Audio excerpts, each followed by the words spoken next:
Right, so essentially objects move in a circle. So we're going to derive a couple of notions that are unique to circular motion first of all. So first thing, and this will be familiar to those of you from physics, periodic time. What does periodic time mean? If I ask you for the period of a wave, what am I asking you for? Yeah, how long does it take to complete one cycle? So to agree one cycle of a circle is just one loop. So that's called a revolution. So one trip of the circle is called a sorry? Yes, the distance would be, but so like the time taken to do one revolution is called the periodic time. Okay, so the next thing I want to look at is the frequency. So again, circles are essentially like a waveform in that you calculate frequency from waves as well, I believe. Yeah. Alright. So like I was saying, time, t, is the time taken to do one revolution. So frequency, and let's see if we can derive the frequency. The frequency is the number of revolutions you can do in a second. So if I said to you, the periodic time is 0.2 seconds, what's the frequency? So how many revolutions can it do in a second? So if the periodic time is 0.2, what's the frequency? 5. Yeah. Did you agree it was 1 divided by 0.2? If the periodic time is 5, it takes 5 seconds to do a complete circle, what's the frequency? Do you use 0.2, so it's 1/5 of a circle? What's the relationship between periodic time and frequency? They're reciprocals, yeah. So frequency is 1 over the periodic time. So frequency, so time is obviously measured in seconds, frequency is measured in seconds to the minus 1. Okay, so let's actually derive some stuff then. So, the frequency with which an object moves in a circle is given by 1 over its periodic time. Let's now derive the velocity with which it moves. So, what is the formula for speed? Yeah, so do you agree that the velocity that the object travels at is the distance it travels divided by time, right? So let's do the distance for one revolution. So what's the distance as per one revolution? Pi d. It is pi d, but can we have it into something? Diameter is useless. 2 pi r. Yeah, so do we agree it's 2 pi r, and then divided by the periodic time, right? Right. But what did I just say? 1 over t is the same as? So this is equal to 2 pi rf. So 2 pi rf is the velocity. So a circle is created by an object moving at a right angle. So the velocity is always at a 90-degree angle to the radius, regardless of where you are. So if it's over here, for example, so if it's over here, it would be acting this way. If it's over here, it would be acting, again, at a right angle. In whatever direction. In this instance here, this is going anti-clockwise. In this instance, but it wouldn't matter. Same principle. So next thing then, so that's called radial velocity. So it's just the velocity that it's going around. Next thing we need to consider is something called angular velocity. So speed of velocity is the rate of change of distance, right? So it's covering the distance in a time. What do you reckon angular velocity is? Not quite. Angular velocity. Velocity at an angle. Not quite. It's the rate of change of angle. It's the rate of change of angle, essentially. So do you agree? How much angle does it cover in 1 to 2 pi? Has to be in radians. So 2 pi radians. Again, let's do angular speed. So angular speed is given by omega, or omega. So it looks like a W. So again, distance over time. What's the distance covered? Not distance, but what's the angle covered? It covers 2 pi radians in periodic time t. So do you agree? More the unit for the speed? Radians per second. Yeah, it covered. Yeah. So do you understand? But I hope the unit helps you understand what I mean by radial velocity now. So the rate of change of the angle, essentially. So the radial velocity is the rate of change of the angle. So we call that omega. And again, what is 1 over t? Frequency. So this is 2 pi f. So the radial velocity, the angular velocity is equal to 2 pi f. Right, and now here's the really nice part of this. Ready? So omega equals 2 pi f, v equals 2 pi rf. What's the relationship between v and omega? Between the radial velocity and the angular velocity? So would you agree that v is just omega times by r? Yeah. So radial velocity is equal to omega r. That's another formula we're going to need. So v is equal to omega r. Right, so next thing then, so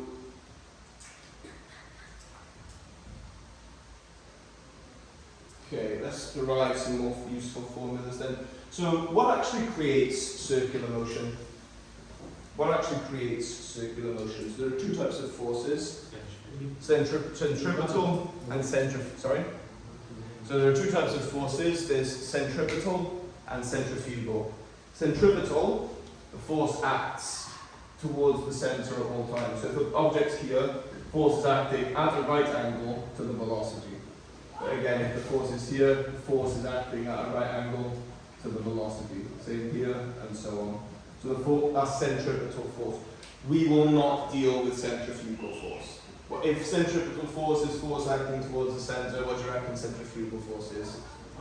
That's a lie. We do actually deal with it a bit, but not much. You don't call it centrifugal force. It's essentially a mass, and a component of mg cos theta will shoot the other way, and that'll be technically centrifugal. But we'll get to that. So, essentially, the force acts perpendicular to the velocity. So, for there to be a force, do you agree there has to be an acceleration? How is the acceleration generated? So what we're looking at here is a horizontal circle. So we have to look at, so when we did springs, we did two types of springs. We did horizontal spring, horizontal stretching, and vertical stretching. So here we are looking at horizontal circles, so a circle like, like this. The hard ones are the vertical circles, which will be like, this is a purely horizontal circle now. So in a horizontal circle, this velocity is fixed. It is constant the entire time, because there's no other force acting on it. So, where does the acceleration come from if the velocity is the same? The velocity is the same the entire way around, so how can there possibly be an acceleration? Changing angle. Explain. Every instant that angle is changing, the direction is also changing.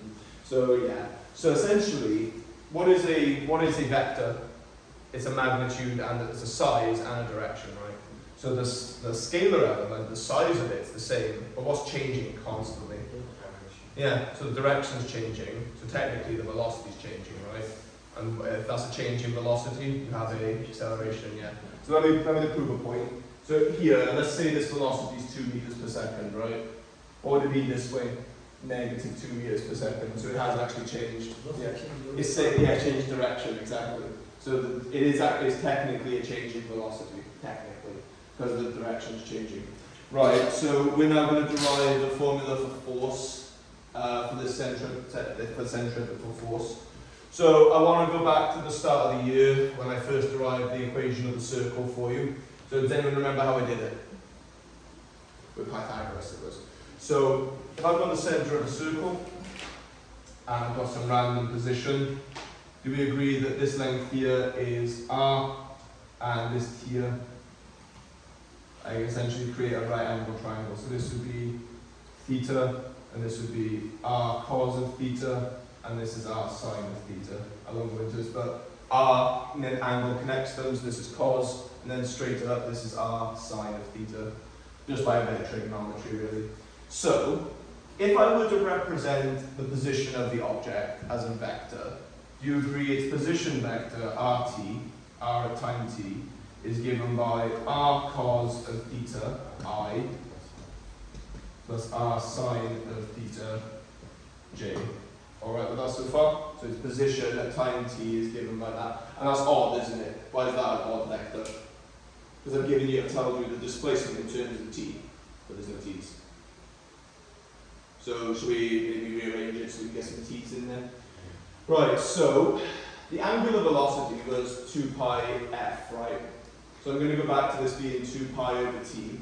So technically, it's just changing angle, so delta theta over t really is equal to angular velocity. So for example, if I cover 4 degrees in 3 seconds, if I cover 6 degrees of angle in 3 seconds, do you agree that's the same as me covering 360 degrees of angle in 180 seconds? Do you agree they'll give you the same answer?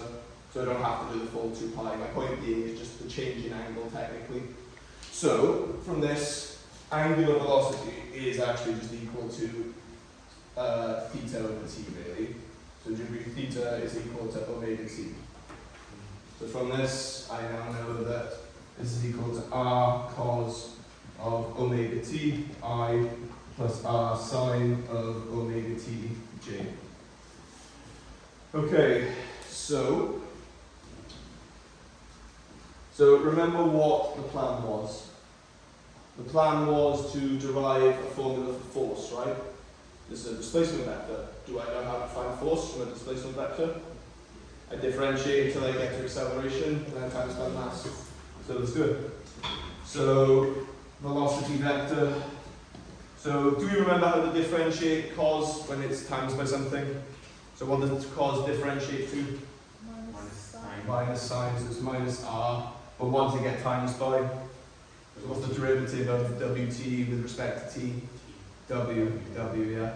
So negative omega sine of omega t, I, and then what's the derivative of sine omega t?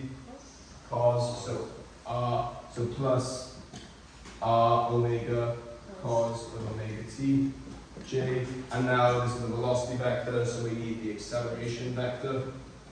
So we're almost done. So differentiate this again. So do we agree what does sine differentiate to?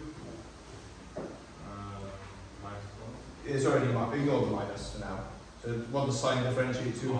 Cos. So and then another omega gets pulled out. So minus r omega squared cos of omega t I plus, and then what does cos get differentiated to?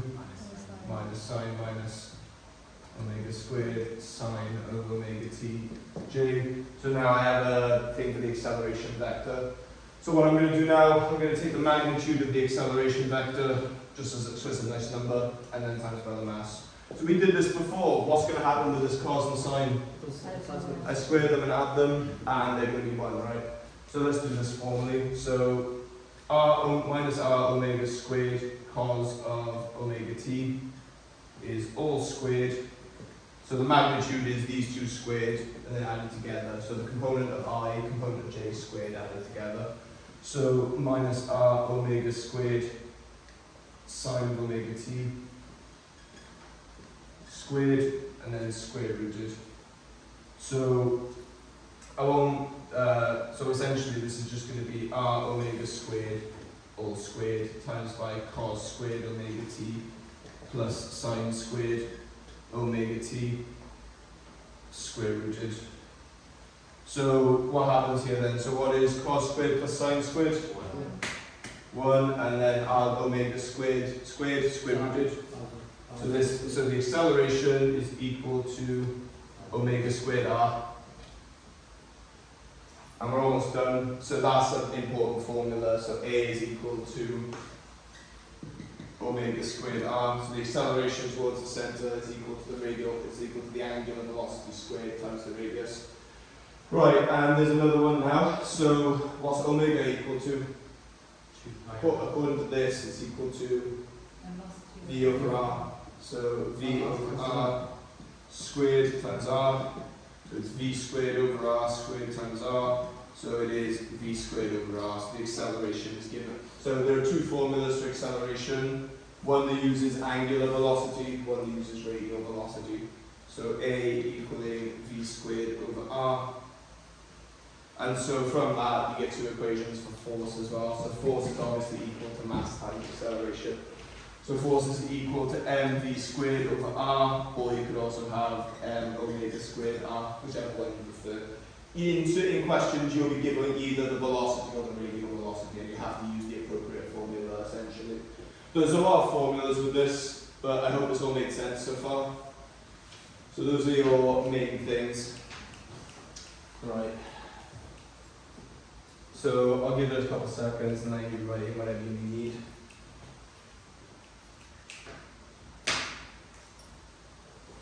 I'm going to get rid of that diagram though, because it's been up there for a while and I don't really need it anymore. So, I'm hoping this is a nice start into circular motion and that we've got all the formulas we need for things. So, unfortunately, objects don't really move in circles on their own. There is usually some force that's causing it. So, I'm going to tell you that an object O, so a position O, is anchored such that there is a cable with a tension, the tension of T, which I'm not going to tell you. So an object of mass 10 kilograms is attached to a cable with tension T and it's anchored at point O, okay? So the angle that O makes with the downward vertical, I'm going to say is 30 degrees for now. So such that the force from T is such that this object moves in a circular motion. So I want you all to just visualize what is happening here. So the cable here is attached at the ceiling and it's pulling this object and the object is spinning like this essentially. So like I said, the circular motion is usually caused by some external force. I can't think of how an object would move in a circle otherwise. Okay, so we're going to do some resolution of forces. So you see you get to do the same thing you did earlier essentially, just resolve forces. So it's a bit awkward for a couple of reasons. So what I'm missing now is either the velocity or the radius. Which one do you want? Do you want the velocity or the radius to start with? I don't mind. They're going to give you one of them. You want to start with radius? Sure. So I'll tell you this circle has a radius of 4 meters. Okay, so first of all, with the radius as well, do you agree this allows you to find things like the length of the cable and like the height? Actually, I'm going to give you the velocity because I want to work backwards a bit. So let's say the velocity is 2 meters per second. So this object moves with a radial velocity of 2 meters. So it's the actual speed of it. Okay, so part A, calculate the tension in the cable, part A. So you see you should be well versed in this by now, after the lesson earlier. So do you agree with just resolving forces? Yeah. So, this is much harder than the one you did earlier though, because the angle work is a lot harder. So, you need to resolve these as horizontal and vertical forces. So this T, you agree it's going this way, it's pushing up and to the left, and you need to split it as up and to the left. You need to use your parallel line rules from GCSE, so do we all remember them? The corresponding, which looks like an F, the alternate, which looks like a Z, and the co-interior, which looks like a C. So can we find any of these two angles here? Yeah, between the black and red. Yeah, so do you agree by the Z angle, because this is straight up and this is straight down, and this must be 30 by alternate angles? Okay, so what is the relationship I have taught you when splitting these? If the angle connects them, you times by cos. If the angle doesn't connect them, you times by sine. So do you agree that this force T can be split as T cos of 30 this way? And what is it going towards the center of the circle? T sine of 30, good. Okay, so we don't have anything here at the moment, unfortunately, that we can use, but can we find T by looking vertically? Yeah. Yeah, so resolving vertically, so let me make some space. So resolving vertically.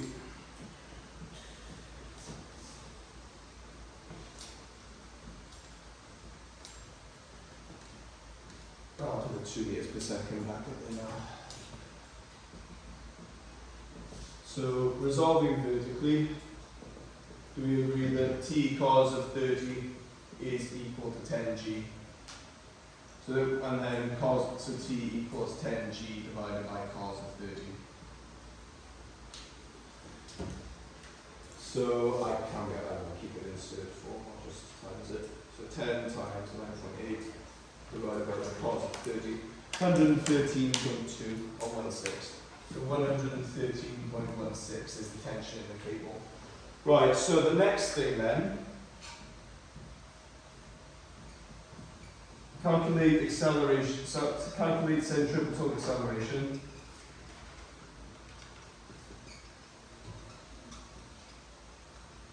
And F, and centripetal force, and which we call F cent.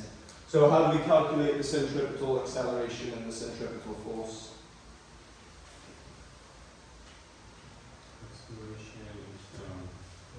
We've actually already done it in a sense. So do you agree the centripetal force is the force acting towards the centre? Do you agree it's just T sine of 30? Yeah. Yeah. So it's just T sine of 30. Technically it is balancing it out, but yeah, it's just, so do we know what T is? Yeah, so it's, so the centripetal force is T sine of 30, which is half of this, half of which is what we just got.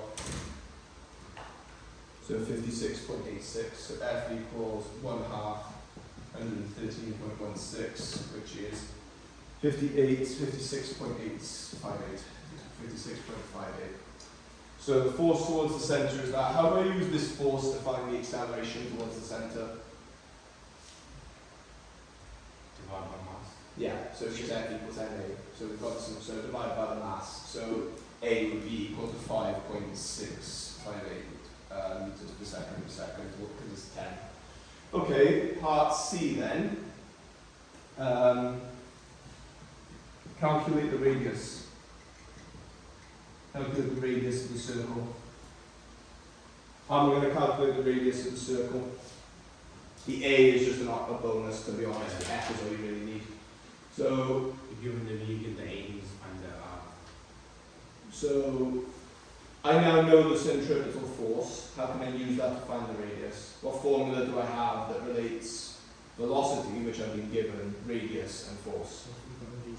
F equals V, yeah. But be careful, yeah, because it's M. Because the V squared over R is A, so it's mv squared over R. So force is equal to mv squared over R. So I know that 56.58 equals 10 times 2 squared times by R. And you see what I meant at the start in that I could give you V or R and ask you to find the other one? I could have given you R and asked you to find the velocity and so on. Yeah, so it would be one of the two. So now that I know this, so just solving this really. So what, 40 divided by what I just had, so 0.7 meters, so R is 0.71 meters. Okay, part D. Calculate the length of the cable. Calculate the length of the cable. Do you remember the last question? Can you just use A instead of F? Yeah, but generally speaking, they don't always ask for F. So like this, they'll just have F. A is just, I'm just doing A just to like get you practice using it. So We use trigonometry. yeah, you would. So do we agree that we now know what the radius is? And this is where I want to make a point here. You should draw a separate diagram for this. Why? Because on the same diagram, you've drawn this being T sine of theta as a force. So if you draw a number here, do you agree it may look like it's a force? So you're working with radius now, you're working with length, they're not the same thing. So I'm going to just do it here for the sake of it, but do you agree this angle is 60? So with this being a right angle triangle, I want to find the length of the cable, and I know that this is 0.71 meters long. So can I use trigonometry to find the length of the cable? Can I also find the height of the circle above, below the ceiling, if I wanted to? Yeah, exactly. So, another thing to be careful of here then, so this is a perfect example of this. So you know the trick I taught you for if the angle connects them? Why does it not apply here? It's not outside the triangle. So, the trick I taught you only works if you've got the diagonal and you're going either to the horizontal or vertical. Do you agree here you've got the horizontal and you're going back to the back? So here you do need to just do full on trig. So this is adjacent hypotenuse, so cos of 60 equals 0.71 over L. So L will be 1.42 meters. Yeah, so L is 1.42 meters. So that's pretty much the extent of what a question like that would have. I can also go a bit further with this. So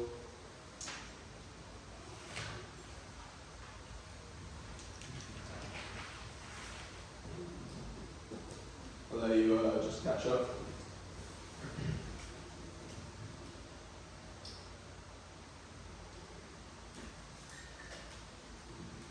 Calculate angular velocity.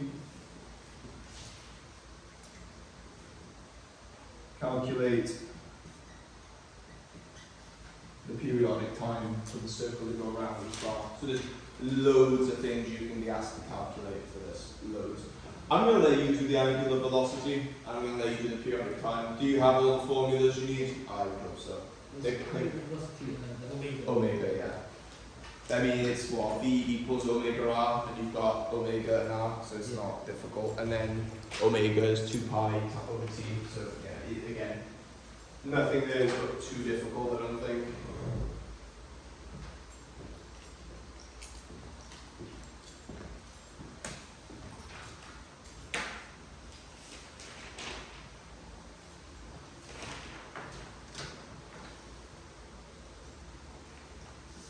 Move out your way now.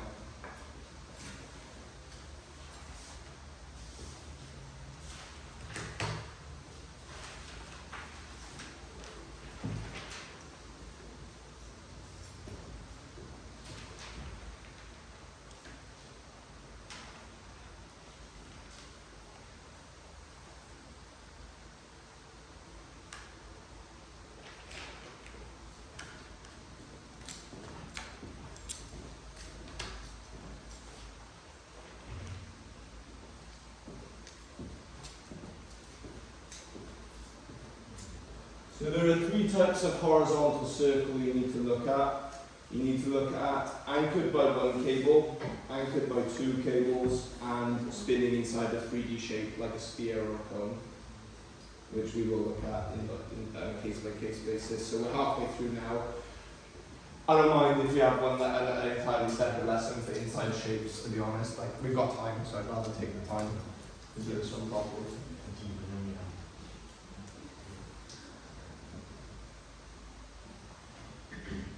Okay, so Tristan, how do I go about finding the angular velocity then? I think it's 2 pi times frequency. Yeah, we don't have the frequency though yet. It's 1 over t, isn't it? 1 over t, but we don't have t either. We do. What we do? Oh, t was the tension in the cable. Oh, sorry. Yeah, that's my bad. I did, W from V over R.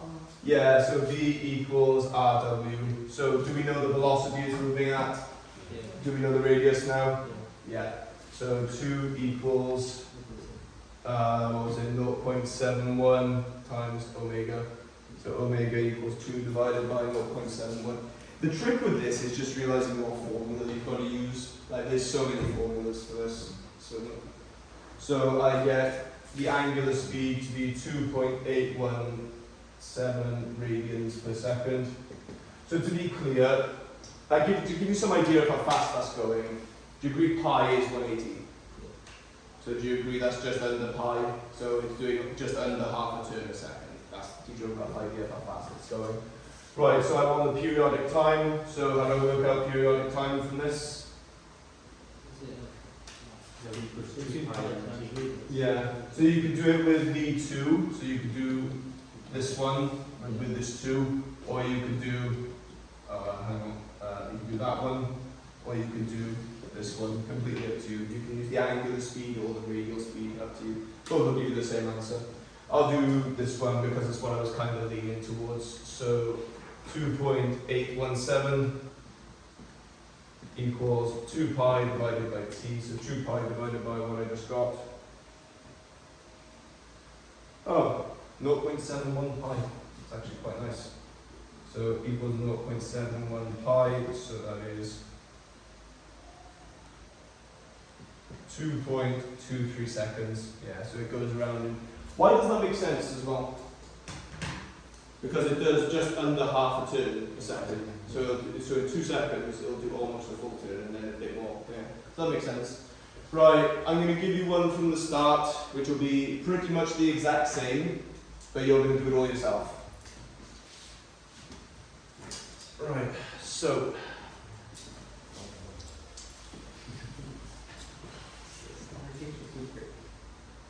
Okay, so an object moves in perfect circular motion in a horizontal circle with mass 20 kilograms. It is anchored to a point O and the ceiling such that the angle that O makes with the downward vertical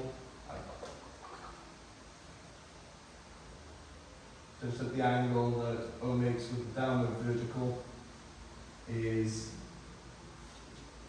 60 degrees. So can you please calculate the tension in the cable? I'll call T big T tension, I'll call small t time, alright? Just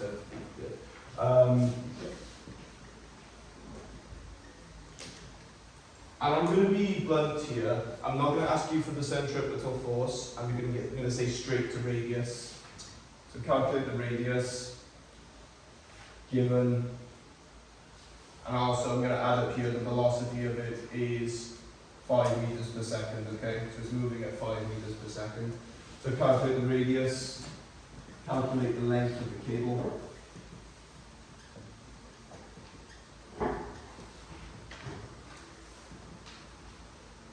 And then at the end we'll have calculate the frequency.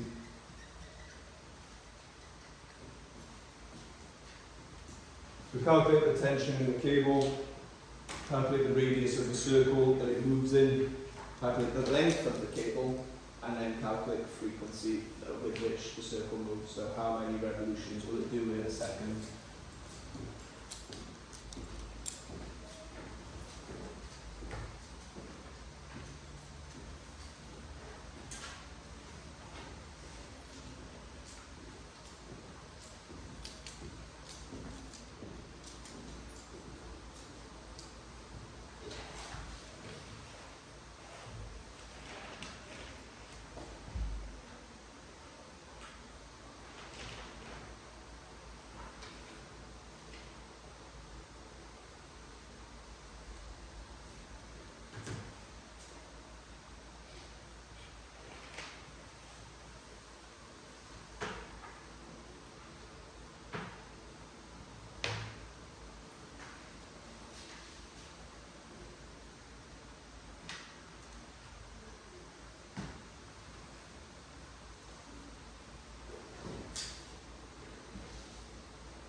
frequency, would you need time or Um, as well? you can circumvent it, so like V equals 2 pi RF, for example, so you could use that, or you could use, if you want to work out omega first, and then you could use omega equals 2 pi F. Or you can work out the time in 1 over it. It's a very physics-esque question, to be honest, because in physics it's just a load of using formulas for stuff.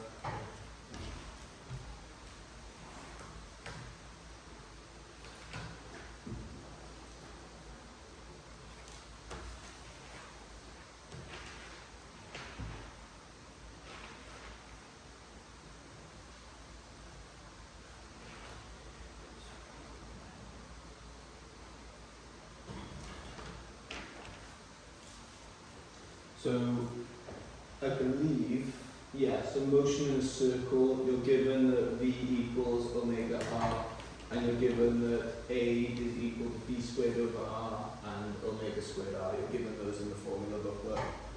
Not given much, but you're given something. Also, it's given as negative there because it does oppose the direction of motion technically, but I don't care about that, I won't ignore it. Right, so let's have a look at the tension then. So what is this angle here? 60 degrees. So do we agree that this is T cos of 60? And this over here will be T sine of 60, yeah. Okay, so resolving vertically, we get that T cos of 60 equals 20G. So we should have that T is equal to 40G. Yeah, all good. So cos of 60 is a half, so times by 2. So T is equal to 40G. So therefore the centripetal force is T sine of 60. So this is going to be 40G sine of 60, which is 20 root 3G. And again, are you more using decimal numbers or are you keeping it like that? Which would you prefer? Do you want, sorry? You're all using decimal, okay, I won't be all for it.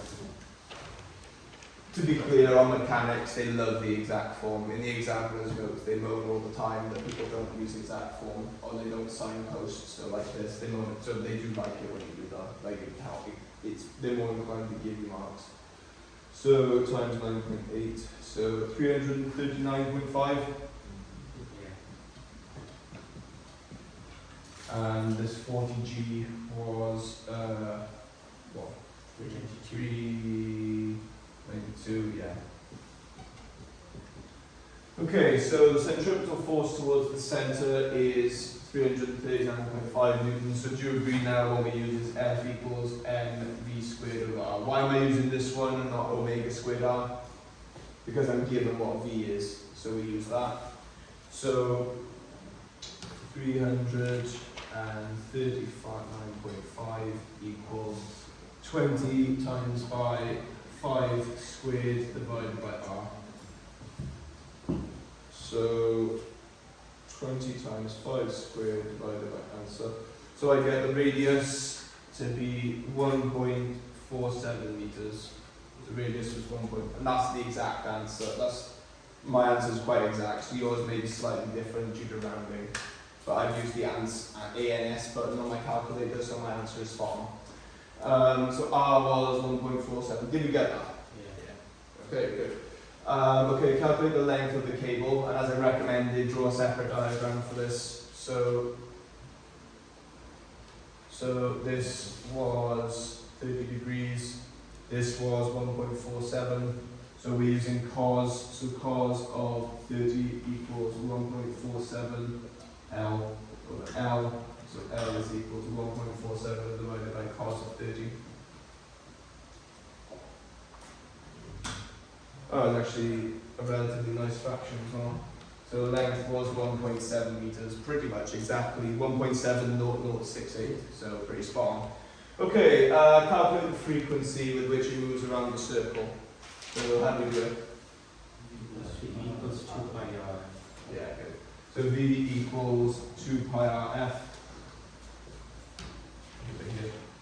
2 pi RF So 5 equals 2 pi times by 1.47 f. So f is equal to 5 divided by 2 divided by pi divided by 1.47. 0.54. Yeah. And what's the unit for frequency? Over second. Yeah, seconds to the minus 1. Yeah. So it'll do just over half of a revolution per second. That's what it's saying. Okay, let's do an exam question. On single cable ones anyway. So, just to be clear, if this question were changed slightly, so if I gave you W instead, how does this change the question? So is part A any different? No. This is slightly different, so instead you use F equals M omega squared R. That's the only difference, okay? So you just use a different formula. Right, so, got it here somewhere. No, this is all GCSE, never mind. Yeah, that's additional. So there have been some quite nice ones with this. I'm looking for the one with the merry-go-round. Right, this is one with two cables, which I won't do that one yet, but do you have a pretty good idea about how you would do this? It's just more forces, essentially, so you split the bottom force and the top force, essentially. But we won't do that now, we might do that next.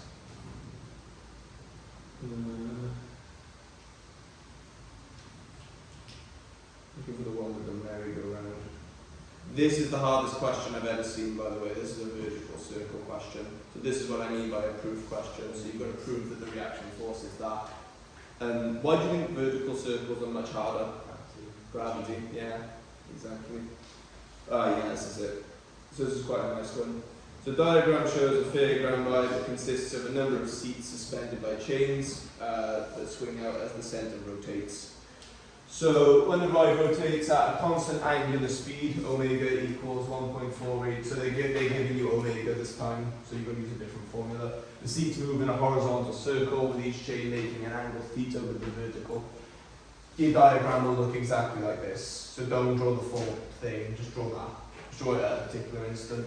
So assume all the chains have the same length, are inextensible. So when it says inextensible, what that means is you don't have to consider like the stretchiness. Yeah, you don't have to consider like elastic potential energy or anything. So when a man of 75 kilograms occupies a seat, the tension in the chain is 490 root 3 newtons. Show that the angle is 30 degrees. So it's the first part, they're giving you the tension, you've got to work backwards to the angle. It's slightly different, but nothing you can't do.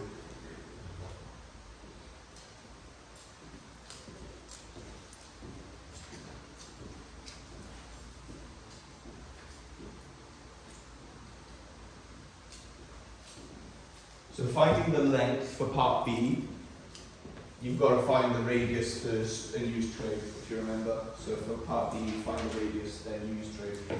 So do part A first up. Let me move my camera over.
Yep. That's completely different. That's not the same thing as tension, is it? No, it's not. They're the same direction. It's awkward, yeah, Venn diagram. Yes, yeah. So you find that, so the way I look at it, you're in the force world, and to move to the length world, you define the radius essentially.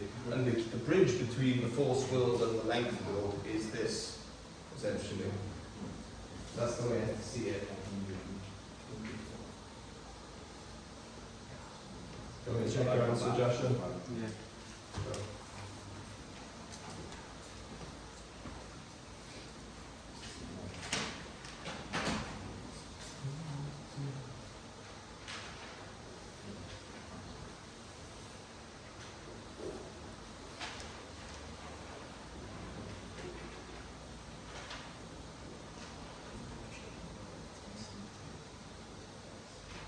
What'd you get?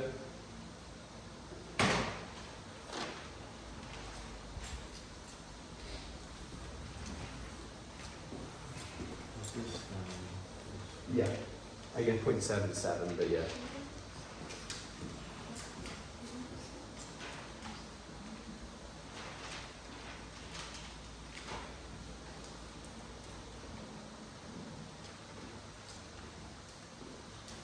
Another 2 minutes or so.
Right, I'm going to start working through it, but again, feel free to keep going.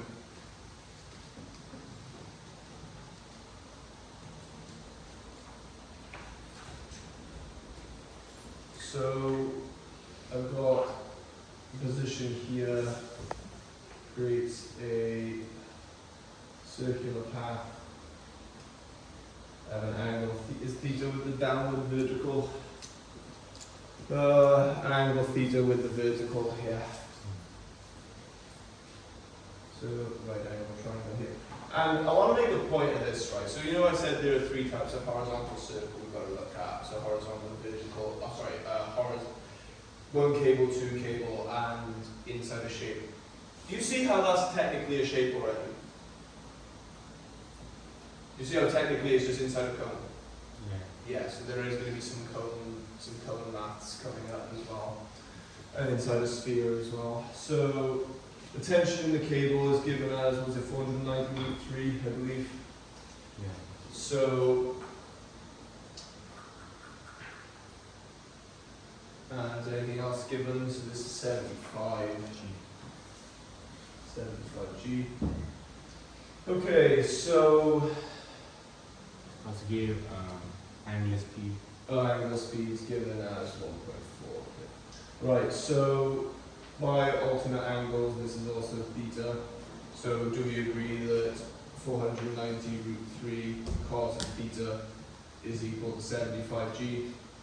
So cos of theta, I'm guessing, is equal to,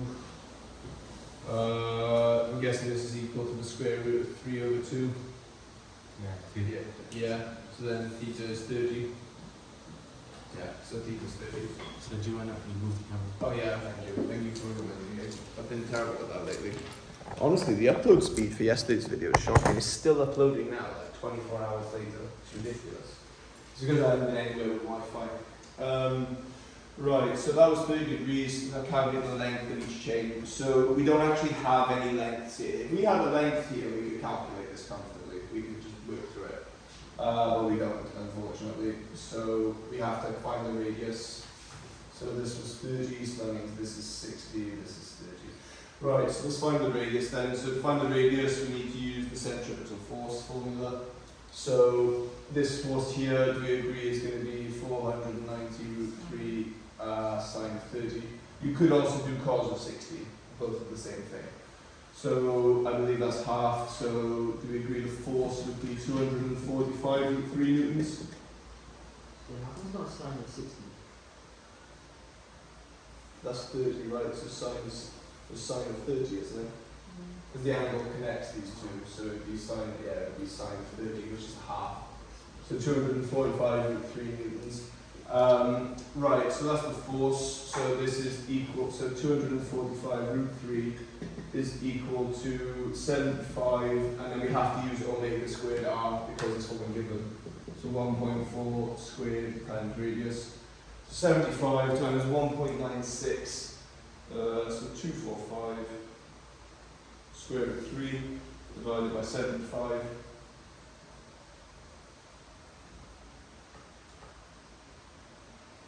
Divided by 1.96, so 2.89. I get the radius to be 2.89, and then I draw a separate diagram for the length. So this is 2.89 meters. This was 60 degrees. You could also think of this being actually, let's be formal, because it gives us this one, right? So let's use this. Well, why not? So what trig ratio is that? Sine, you got opposite and hypotenuse. So sine of 30 is equal to 2.98 over L. So you get L to be 5.77 meters. I believe it's 5.77 meters anyway. Yeah, divided by half, so double it. Yeah, 5.77. Did you get to that? Yeah. Okay, great. I know it's 4 o'clock. Can I quickly show you a two-force one? Just to I'm not going to actually do it, I'm just going to show you it. Because it's time to go pretty much. So this is an example of a two-force, so a two-string one. So generally speaking, they will give you one of the tensions, and maybe one of them will be missed out something. So generally speaking, like I said, they've given you one of the angles. This one isn't actually missing. So they tell you that cos of theta equals 0.8. Are we all happy with how to work with that now? So do you agree, just think of it as 4 over 5. So then it's 3/5 and 4 over 3 for tan or whatever it is. So in a sense, you actually do have both angles here. So you're told the tension in BP is 39.2, and it wants to calculate the strength, the tension in AP. So you just have to resolve forces, and this is where it kind of gets blurred for me, because I'm doing this with my year 13s at the moment, and I'm trying to remember if I taught you how to resolve forces. I know you've done it in physics anyway, but I don't think it's not fair for the people who haven't done physics. So let me show you how to resolve a force very quickly. So you just look at it as horizontal and vertical. So there's that, and then there's a circle. So you've got this here. So which one are we given? We're given BP.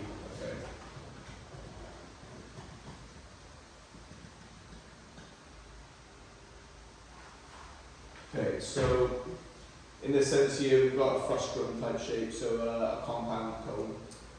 So this is 60 degrees, and we're told this is theta such that cos is 4 over 5. So I'll work with that in a minute. So we're told that BP is 32.99.2 newtons. So how do we use this then? So what is this angle here? 60, yeah, that alternate angle is 60. Let me write this over here so it's not in the way. So do you agree that this is 32.9 cos of 60? So 19.6. 19.6 this way. And do you agree it also splits this way as well, where it would be sine of 60? So it would be 32.9, 39.2 sine of 60. But do you agree this one's also going to contribute to it? So the force is going to be the two of them added together. Okay, so they're just going to work together. And then this one here, what is this angle?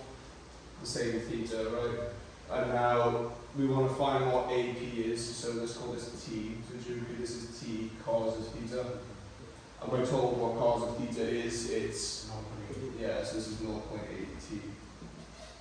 So do you agree resolving vertically 19.6 equals 0.8 T? We'll go from there. And then do you agree that this here is also going to add, so do you agree this would be the sine of theta? So T sine of theta would be here, right? So sine of theta is, so I draw the thing. So do you, what is cos equal to? Hypotenuse, right? So this is the angle. Adjacent 4, hypotenuse 5. What's the missing length here by Pythagoras? 13. No. You just made the same mistake all my year 9s do, where they just see two lengths and square them out. Yeah, it's 3, because you got the hypotenuse. So, so now, because I'm down with all 3, sine is the opposite over the hypotenuse, so it's just 3/5. So this is 0.6 T. So this is 0.6 times this. And you agree that F is the two of them added together, because there's force from both. Is that okay? We will do this one formally next week. So we'll do circles next week. I think I can only give you 2 lessons next week, because I got a stupid parents' evening. Yeah, so it is. Well, actually, no, I can do 3. Or do you want the Wednesday off, Tristan? Okay, Tuesday, Wednesday, Friday next week then. Alright. I've got a meeting tomorrow on the new GCSE spec, which should be fun. You've got any steps?